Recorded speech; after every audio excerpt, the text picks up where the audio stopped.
Hi, my name is BREGJE and you are watching Estona tutorials.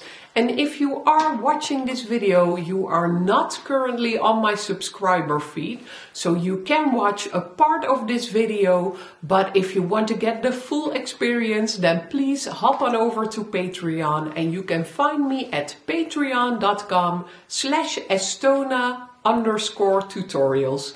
I hope I'll see you there. So in yesterday's tutorial I showed you how you can make this ring, and in today's tutorial I am going to show you some alternatives.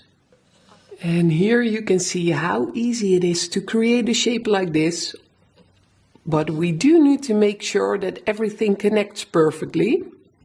So again, the miter vise jig.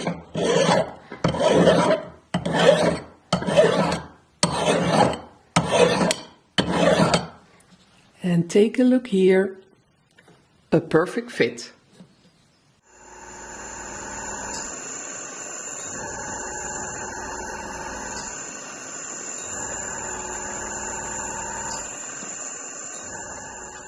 And then we are left with these numbers, the size that the ring has right now and the size that I want it to be.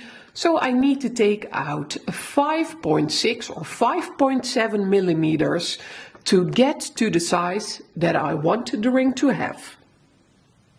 This is the size that I need to take out for the heart. I am going to add the 5.6 or 5.7 millimeters to it, and that is the total of the strip I am going to take out of my ring.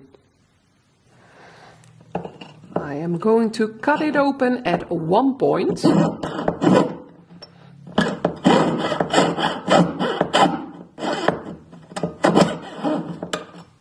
I have to take away quite a lot of silver, so I need to straighten this out a bit because I cannot measure it when it's rounded out.